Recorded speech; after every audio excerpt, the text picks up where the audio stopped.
Bienvenido de nuevo a la clase de análisis bíblico. Eso es la primera parte. Estamos ahora trabajando en el séptima conferencia, y eso es con referente a los diferentes tipos. En esta clase vamos a continuar, estamos en la parte del tabernáculo. Ahora vamos a entrar, ayer estábamos ahí dentro del tabernáculo donde está la pan de propiciación, la candelero y el incienso. Hoy empezamos con el velo, estamos en la página 81, que el hermano se nos va a ayudar a leer. Por favor, hermano Rengifo. El velo. Esto nos lleva al velo, que era una cortina pesada, algo de 4 pulgadas de grueso, unos 10 centímetros, que fue colgada entre el lugar santo y el lugar santísimo. En este lugar santísimo, que es un tipo del cielo, entraba el sumo sacerdote, o sea el pontífice, pero únicamente una sola vez al año, cuando llevaba consigo la sangre representativa, la cual rocía primero sobre el arca del testimonio, aguardando entonces hasta que éste se iluminara con la luz de Shekinat, como indicación de que los sacrificios habían sido aceptados por el Señor. En este lugar santísimo no entraba ninguna clase de luz, y el sumo sacerdote tenía que aguardar hasta que la luz Shekinat apareciera. Esto tipifica el hecho de que en el cielo no hay necesidad de sol ni de luna que brillen en ella, porque la gloria de Dios la ilumina y el Cordero es su lumbrera. Apocalipsis 21:23. Muy bien, es que de nuevo el alumbramiento de adentro de solo es de Dios. Dios es la luz del mundo.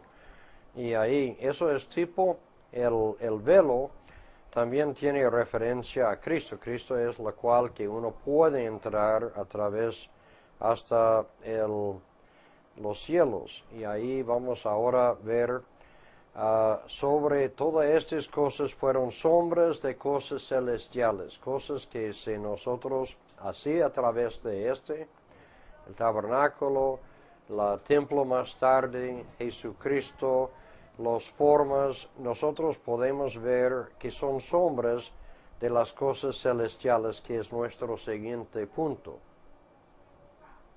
Sí. Sombra de las cosas celestiales. La prueba de estas indicaciones se encuentra en Hebreos 8:5, donde nos dice que el tabernáculo fue una sombra de las cosas celestiales, los cuales sirven a lo que es figura y sombra de las cosas celestiales, como se le advirtió a Moisés cuando iba a erigir el tabernáculo, diciéndole: mira, haz todas las cosas conforme al modelo que se te ha mostrado en el monte. Hebreos 8:5. Esto nos autoriza bíblicamente a usar el tabernáculo en el sentido típico. Una descripción del mismo con la posición de todos los muebles adentro se encuentra en los capítulos 8 y 9 de Hebreos. Sí, la cosa es que fue construido y la manera que el tabernáculo con cada detalle y todas las cosas no fue simplemente alzar.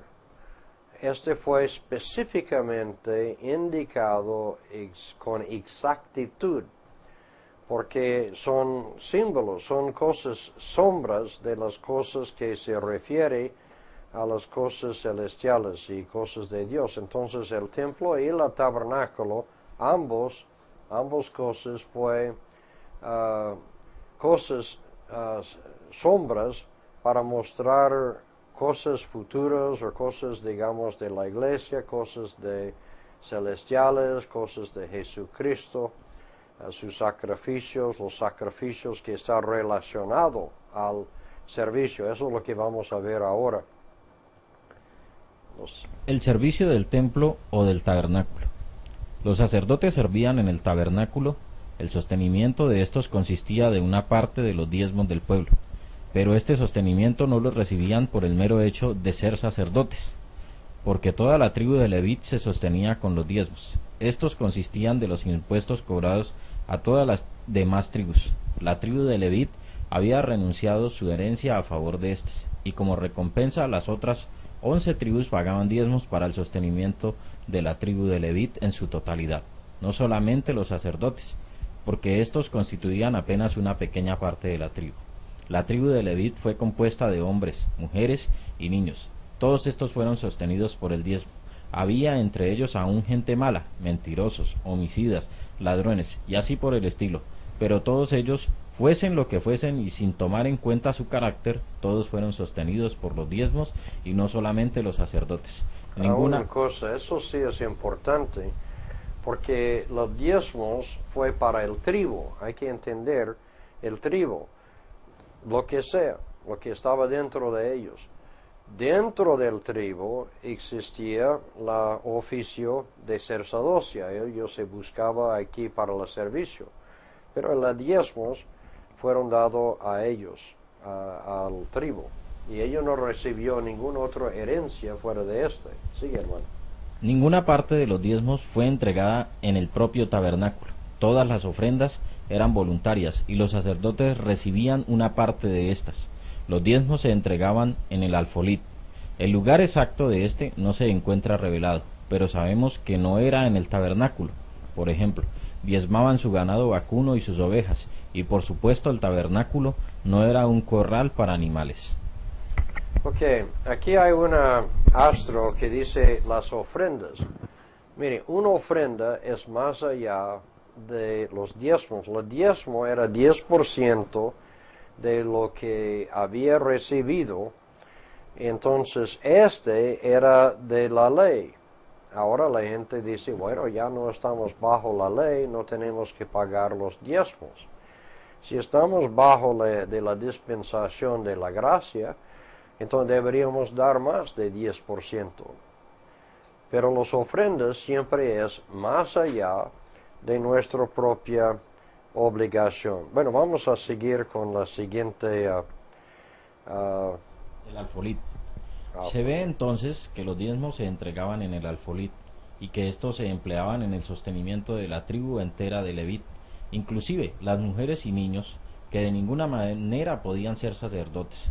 La mayoría de los varones tampoco eran sacerdotes, y a juzgar por otros pueblos, muchos de estos no eran salvos, sino inconversos, hijos del diablo. Sin embargo, todos ellos, tanto los buenos como también los malos, se sostenían con los diezmos de las demás tribus. Queda establecido entonces como un hecho incontrovertible que los diezmos no eran para el servicio del templo. Ahora bien, las ofrendas voluntarias ya eran traídas al templo y los sacerdotes recibían una parte de ella. ¿No sabéis que los que trabajan en las cosas sagradas comen del templo y que los que sirven al altar del altar participan? Así también ordenó el Señor a los que anuncian el Evangelio, que vivan del Evangelio. Primera de Corintios 9, 13 y 14. La palabra así también quiere decir exactamente de la misma manera, refiriéndose a los que anuncian o predican el Evangelio, que éstos deben vivir, es decir, recibir su sostenimiento del Evangelio. Los sacerdotes recibían una parte de las ofrendas voluntarias del pueblo. Una cosa aquí que yo simplemente referir. Nosotros trabajamos en una obra especial en el ministerio directo de una iglesia o en el ministerio, en este caso yo estoy sirviendo a una iglesia como su misionero en Latinoamérica. Pero ¿por qué hacemos la obra? ¿Es porque alguien nos paga o porque recibimos algunas ofrendas?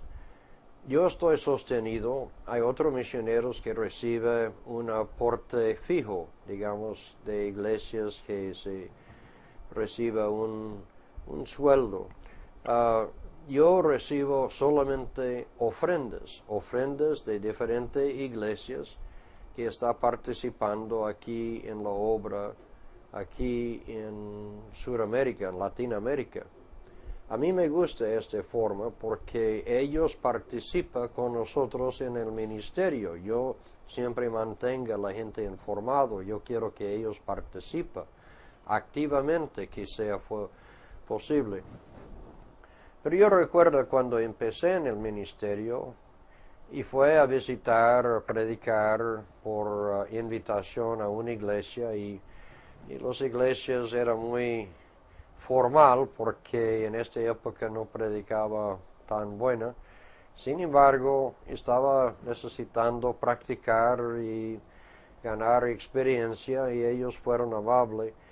A veces yo pensaba que yo debería haber pagado a ellos para que yo lo haga el servicio, tan malo que fue. Nunca no fue malo, sino que uno como un estudiante, uno apenas empezando, un aprendiz de la palabra. Ahora todavía no he ganado suficiente experiencia de sentir completamente cómodo cuando uno está abriendo la palabra de Dios y explicarlo.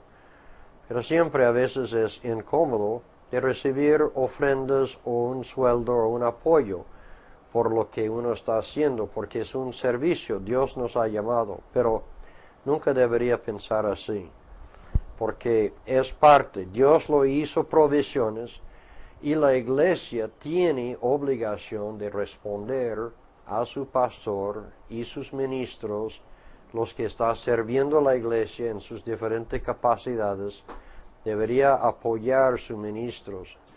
Pero a veces nosotros mantenemos a ellos en la porción más flaco de la parte económica. Yo no tenía que pagar impuestos porque no he ganado suficiente plata para ofrecer o tener que pagar. O es que no siempre ha sido así, pero a veces sí. Entonces, mire, sostiene, ayuda, apoyo al ministerio. Aquí está la evidencia que Dios está de acuerdo con este. Bueno, vamos a seguir, hermano. La porción de las ofrendas voluntarias que los sacerdotes recibían se encuentra estipulada en Deuteronomio 18:3-8. Y este será el derecho de los sacerdotes de parte del pueblo. De los que ofrecieren en sacrificio buey o cordero, darán al sacerdote la espaldilla, las quijadas y el cuajar, las primicias de tu grano, de tu vino y de tu aceite, y las primicias de lana de tus ovejas le darás, porque le ha escogido Jehová tu Dios de entre todas tus tribus, para que esté para administrar en el nombre de Jehová, él y sus hijos para siempre. Y cuando saliere un levita de alguna de tus ciudades, de entre todo Israel, donde hubiera vivido, y viniere con todo el deseo de su alma al lugar que Jehová escogiere, ministrará en el nombre de Jehová su Dios con todos sus hermanos los levitas que estuvieren allí delante de Jehová. Igual ración a la de los otros comerá, además de sus patrimonios. Aquí solo quiero mencionar, aquí dice las primicias de su grano. Ahí las primicias de su lana, de su grano, de las ovejas. Primicio era la mejor. Generalmente muchas veces la gente le da lo que sobra a Dios. No. Debería dar la primero que dar, la primera parte de su ingreso. Dar primero a Dios lo que es de Él. Y nosotros pagamos y hacemos todo, y si nos alcanza algo, cuando pasa la ofrenda, la plata, entonces nosotros damos nuestros 5 pesitos y pensamos que estamos dando a Dios un gran privilegio de recibir mis 5 pesitos. No, dar primero a Dios, y Dios le bendice por su ofrenda que uno se va entregando a Él. Bueno, sigue, hermano. La porción exacta que el sacerdote debiera recibir fue estipulada, la cual recibía en adición al sostenimiento garantizado que todos los levitas recibían por igual. La parte designada que el sacerdote recibía en el altar fue además de su patrimonio. Léase con todo cuidado el pasaje arriba copiado de Deuteronomio.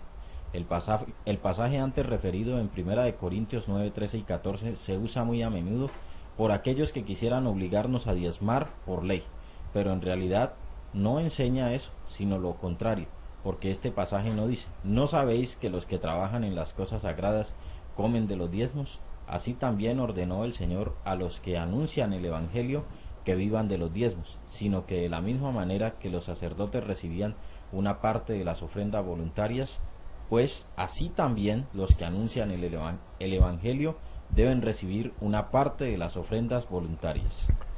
Muy bien, eso sí es cosas que es buena y importante. Muchas veces nosotros olvidamos enseñar nuestras propias congregaciones a responder por el ministerio y debería sostener los que son ministros en su grey, en su liderazgo, su oficio, sostenerlo correctamente y bien, y no con sobrados, sino los primicios y dar la buena a ellos. También de otra cara de hay pastores a veces que se ordeñar completamente la iglesia seco de todas las ofrendas y cosas, obligando a ellos incluso a dar a ellos más y más y más, y la gente dando y dando y dando hasta que realmente está dando a ellos en exceso. Eso es abusar, ser justo también. Bueno, vamos a seguir ahí con la siguiente parte. El diezmar es una magnífica regla para ofrendar. Este servidor no quiere dejar una falsa impresión, como que él se opusiera a la práctica fiel del cristiano de diezmar sus entradas, siempre que lo haga de su propia voluntad y no por motivo de la ley. Al contrario, estoy convencido de que la mayor parte de la gente deberíamos dar mucho más que una décima parte, pues para muchos el diezmo es demasiado poquito, pero siempre cuando uno da esa décima parte o más que el diezmo, no debe ser por la ley, porque ya no estamos bajo la ley. La ley que incluía el diezmo ha sido quitada. Colosenses 2:14-17. Precisamente por eso es que el ejemplo usado por Pablo para animarles en el sostenimiento del ministerio no fue el diezmo, sino el de la ofrenda voluntaria. Así también los predicadores deben ser sostenidos por medio de las ofrendas voluntarias.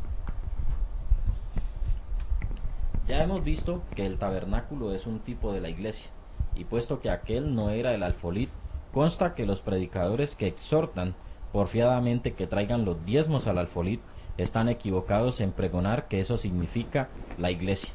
No se debe nunca intimidar a la gente a fin de que traigan sus ofrendas a la iglesia con el engaño de que ésta sea el alfolí. Los israelitas tenían su alfolí por allí en algún sitio, a donde llegaban con sus diezmos para el sostén de los levitas, pero las iglesias nuevotestamentarias no tienen tal cosa. Más bien, bajo el sistema del Nuevo Testamento, cada persona tiene su propio alfolí y cada cual es quien lo administra. Cada primer día de la semana, cada uno de vosotros ponga aparte algo según haya prosperado, guardándolo. 1 Corintios 16:2. Ahora bien, nótese en primer lugar que esto se refiere a cada individuo, cada uno de vosotros, y segundo, cada domingo, cada primer día de la semana, y tercero, ponga aparte algo, guardándolo. En otras palabras, bajo la dispensación cristiana, cada persona, cada individuo debe apartar algo sistemáticamente cada domingo para que haya fondos a la mano a toda hora, para la obra del Señor, porque no somos judíos, israelitas, ni estamos bajo aquella ley dada específicamente a ellas. La epístola a los hebreos fue escrita con el propósito de explicar el tabernáculo y a todas las ceremonias del mismo. Es imposible entender que esta epístola, tal como fue escrita por Pablo, a menos que tengan un conocimiento de todos los ritos y ceremonias comprendidos en el servicio del templo. En estas conferencias, los términos tabernáculo y templo han sido usados por este servidor con significados iguales, porque así es como los ve en la Biblia, tanto en el Antiguo como en el Nuevo Testamento. Bueno, ahora ahí seguimos, o ahí se entrar en un diferente parte, todavía estamos trabajando sobre la parte de tipos, pero ahora siempre empezamos con las ofrendas que nosotros estamos trabajando.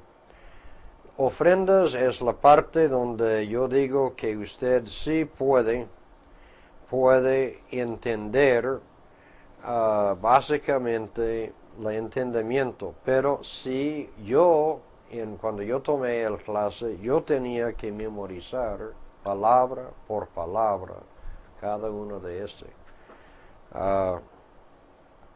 porque estas ofrendas se demuestran, son sombras, y siempre hoy en día hay cosas que a través de ellos nos ayuda a entender en parte la obra que Cristo hizo en la cruz. Bueno, vamos a empezar ahora. Estamos en la página 87 en este libro. Bueno, hermano. Las 7 ofrendas de sacrificios. Las 7 ofrendas eran tipos de los sufrimientos de Cristo. Cada una cosa, perdón. Por favor, subraya los 7 ofrendas eran tipos de los sufrimientos de Cristo. ¿Ok? Mantenga en mente. Cada una representaba un aspecto particular de esos sufrimientos, puesto que ninguna de ellas podía mostrar todos los aspectos. Estas ofrendas se encuentran en Levítico, capítulos 1 al 6 y el 16, y en Números capítulo 19. Para tener un amplio conocimiento de estas hay que estudiar estos pasajes con sumo cuidado. Es cierto que dichos sacrificios jamás podían quitar el pecado, más bien servían de recordatorio para los salvos que los ofrecieran, a fin de que entendieran que Jesús, por venir, el Cordero de Dios, en realidad quitaba el pecado. Pero en estos sacrificios cada año se hace memoria de los pecados, porque la sangre de los toros y de los machos cabríos no puede quitar los pecados. Hebreos 10, 3, 4. El israelita que había puesto su mirada en Jesús y su confianza en el Salvador venidero, jamás pensaría que sus ofrendas le salvaban, porque entendía bien que aquellas ofrendas eran tipos, símbolos de los sufrimientos del Salvador. El israelita piadoso entendía el sentido simbólico de sus ofrendas y miraba más allá de ellas para poner su mirada en lo que tipificaban. Eso no es decir que hay gente que ser bautizado, se entra a la iglesia, pero nunca fue salvo. Hay gente que piensa que a través de la iglesia todavía yendo sus diezmos y ofrendando y todo va a lograr los cielos. Entonces, dentro de los israelitas estoy seguro que existió gente que nunca entendió completamente los ofrendas, pero era por pura ignorancia de parte de ellos, porque Dios específicamente está dando estos tipos, estas ofrendas, estos símbolos, estas demostraciones para que ellos pudieran entender. Entonces ellos entendían la parte simbólica, que corderos, estas ofrendas no fue lo que salvaba, sino era una foto, del futuro, de la persona que iba a venir, el Mesías, el prometido que iba a venir y morir por ellos. Entonces, cuando ellos están sacrificando está sacrificando pensando y que ese es lo que va a venir, demostrando su fe en estas ofrendas. Bueno, seguimos. Ahora vamos a considerar las diferentes ofrendas. Todas las ofrendas señalaban al sacrificio de Cristo en la cruz. Primero, el holocausto, Levítico 1, del 1 al 9. Esta ofrenda prefiguraba el grado de sufrimiento que Jesús soportó. El animal fue quemado del todo en el fuego, tipificando así que Jesús sufrió enteramente su cuerpo, alma y mente. El Jesús entero, su alma sufrió el equivalente al sufrimiento de los condenados en el infierno. Véase Isaías capítulo 53. Él sufrió toda la agonía que una persona perdida tendrá que sufrir en el infierno, haciéndose así un sustituto cabal para el pecador. Entonces, lo primero es el holocausto. Ahora la segunda. Hay que memorizar estos. 2. La oblación de presente. Levítico 2, 1, 16. Esta ofrenda consistía en una especie de tortas o quequitos hechos de flor de harina mezclada con aceite. Una parte de las tortas fue quemada y la otra parte comida, tipificando de esta manera a Jesús, quien es el pan de vida, el pan que vino del cielo, porque el pan de Dios es aquel que descendió del cielo y da vida al mundo. Juan 6:33. Este pan satisface tanto a Dios como también al hombre. Es el único alimento con que la iglesia debe alimentarse, y la iglesia que se alimenta de Jesucristo, el pan del cielo, redundará en salud, fuerza y vigor. La iglesia jamás debe alimentarse con el tamo político, ni con diversiones sociales. El pan que descendió de Dios es la nutrición perfecta y suficiente para toda iglesia. Muy bien, entonces vamos siguiendo la siguiente. 3. El sacrificio de paz. Levítico 3:1-17. Esta ofrenda consistía de un animal, una parte del cual fue quemada y otra parte comida, para tipificar en esa forma la paz establecida entre Dios y el hombre, en el lugar de la enemistad que antes existía.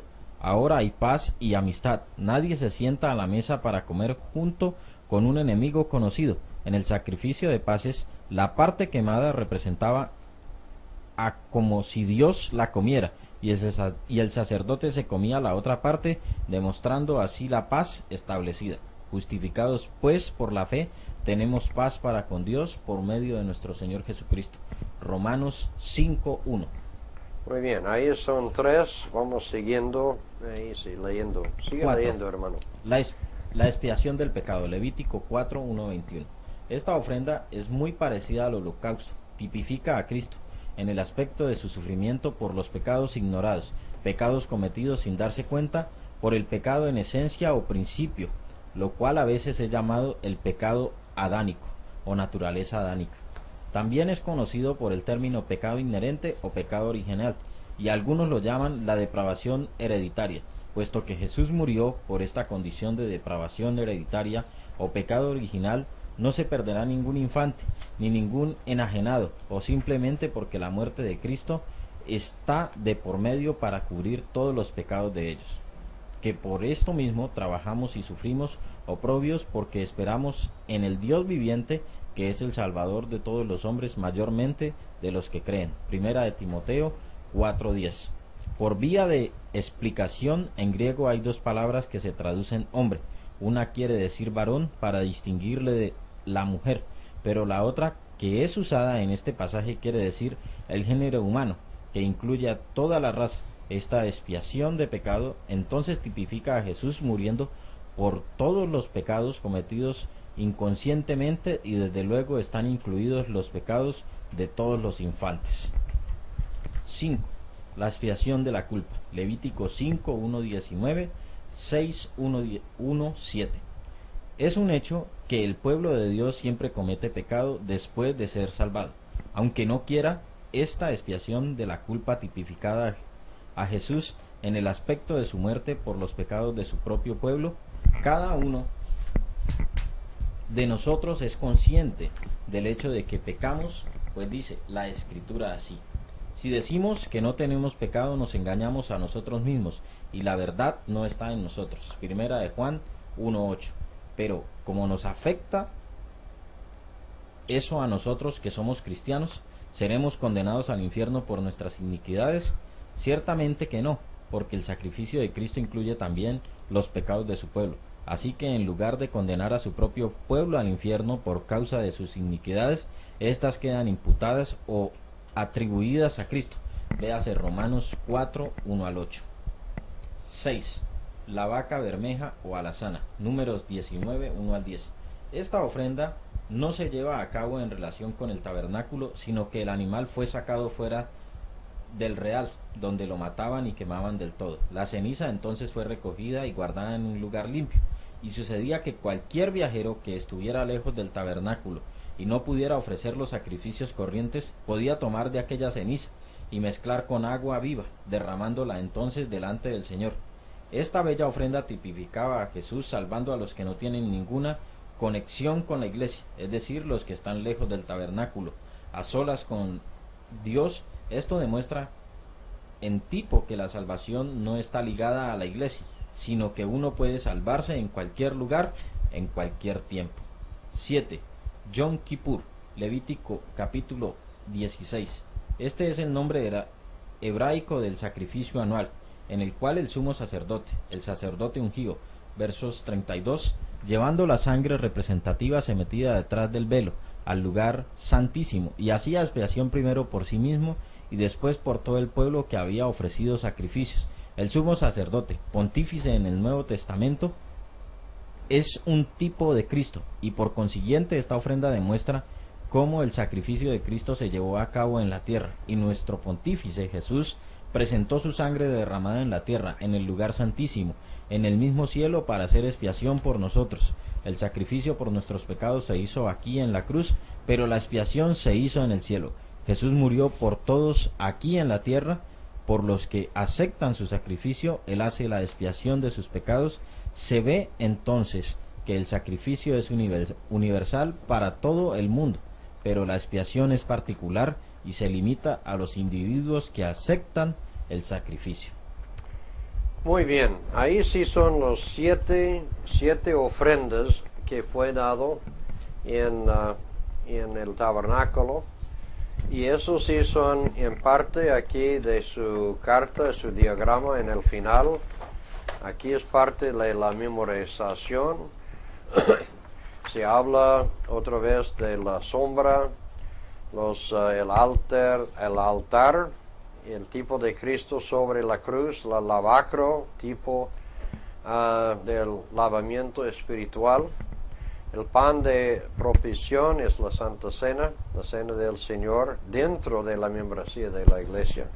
Candelero es la palabra de Dios, da a luz adentro. Yo estoy aquí en el final para que ustedes se vayan siguiendo mirando. El incenso, las oraciones de los santos, el tabernáculo, a tipo de la Iglesia hoy en día. El lugar santísimo es el tipo del cielo, el trono de Dios. Y ahí está en la siguiente columna, son los 7 columnas, o los 7 ofrendas. El holocausto, oblación de presente, sacrificio de paces, expiación de pecado, expiación de culpa, la vaca alzana y Yom Kippur. Ahora vamos a ver, nosotros tenemos todavía unos minutos. Vamos a ver, tenemos como 10. Estamos faltando muy poco, pero vamos a entonces simplemente empezar aquí. Vamos a leer el resto de y creo que tenemos, aunque se pasa un poco el disco o esta clase, vamos así con terminando y hacer una conclusión. Bueno, hermano. Todas las ofrendas señalan a Cristo. Todas y cada una de estas ofrendas señalaban al sufrimiento de Jesús sobre la cruz. Sumadas, forman un cuadro completo de la muerte de nuestro Señor en la cruz. Un cuadro compuesto. Por lo tanto, leemos en Hebreos 10:14 lo siguiente: porque con una sola ofrenda hizo perfectos para siempre a los santificados. Una sola ofrenda perfecta del Cordero de Dios, que jamás tiene que ser repetida, porque Cristo la hizo una sola vez para siempre, y su eficacia continúa para siempre. Por consiguiente, una vez que uno esté bajo la sangre de Jesús, siempre está bajo la sangre. La sangre de Jesucristo nos limpia de todo pecado. Pero si andamos en luz como Él está en luz, tenemos comunión unos con otros, y la sangre de Jesucristo, su Hijo, nos limpia de todo pecado. Primera de Juan 1:7. Es falsa la idea de que uno pueda volver a salvarse una y otra vez, aunque hay quienes erróneamente crean así. Hay una sola salvación, la cual perdurará para siempre. No se salva a nadie tampoco a plazos, o sea, por abonos a la cuenta, porque desde el preciso momento en que nos salvamos, somos completa y enteramente salvos. Ahora, resumiendo, nadie jamás se salvó por medio de las ofrendas judaicas, pues éstas servían únicamente como recordatorios del Salvador, quien al hacer su ofrenda la hizo tan completa como para perdurar a través de toda una vida. Mediante esta ofrenda somos perfeccionados para siempre, y no tan solo por unos pocos días o años. Los beneficios de la sangre de Cristo permanecen con nosotros a través de toda la vida. Esto nos proporciona una seguridad maravillosa y una consolación preciosa. La victoria. Todo cuanto fue demostrado en aquel entonces por medio de tipos y sombras, ahora ha llegado a ser muy real a cuantos de nosotros hemos aceptado a Jesús como nuestro Salvador, y es más, una gloriosa victoria nos queda por delante. Josué fue un gran caudillo que llevó a los israelitas a conquistar la tierra prometida. Palestina. Todo esto es un tipo del reino milenial de Cristo sobre la tierra. Desde la caída del hombre, la tierra ha quedado bajo la maldición por motivo del dominio del diablo sobre ella. Pero viene la hora cuando el diablo será despojado de su poder y los santos reinarán con Cristo sobre la tierra. La victoria final.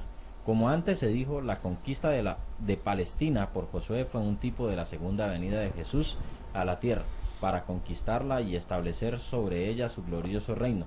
La conquista de Palestina no puede representar el cielo, porque cuando lleguemos allá no habrá enemigos que conquistar. Un glorioso reino de Cristo con sus santos por 1000 años se enseña claramente en la Biblia. Los siguientes pasajes de la Escritura describen esta victoria final.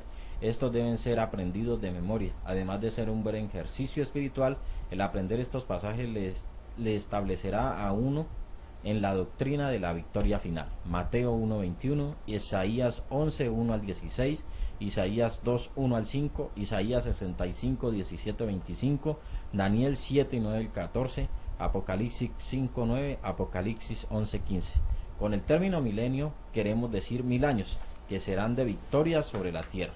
Vi a un ángel que descendía del cielo con la llave del abismo y una gran cadena en la mano, y prendió al dragón, la serpiente antigua, que es el diablo y Satanás, y lo ató por 1000 años, y lo arrojó al abismo, y lo encerró, y puso su sello sobre él, para que no engañase más a las naciones hasta que fuesen cumplidos 1000 años, y después de esto debe ser desatado por un poco de tiempo. Y vi tronos, y se sentaron sobre ellos los que recibieron facultad de juzgar, y vi las almas de los decapitados por causa del testimonio de Jesús y por la palabra de Dios, los que no habían adorado a la bestia ni a su imagen, y que no recibieron la marca en sus frentes ni en sus manos, y vinieron y reinaron con Cristo 1000 años. Pero los otros muertos no volvieron a vivir hasta que se cumplieron 1000 años. Esta es la primera resurrección. Bienaventurado y santo el que tiene parte en la primera resurrección. La segunda muerte no tiene potestad sobre estos, sino que serán sacerdotes de Dios y de Cristo, y reinarán con él 1000 años. El juicio del gran trono blanco. Apocalipsis 20:11-15. Después del reino de Cristo sobre la tierra por 1000 años, seguirá el juicio del gran trono blanco. Y vi un gran trono blanco, y al que estaba sentado en él, delante del cual huyeron la tierra y el cielo, y ningún lugar se encontró para ellos. Y vi a los muertos grandes y pequeños de pie ante Dios, y los libros fueron abiertos, y otro libro fue abierto, el cual es el libro de la vida.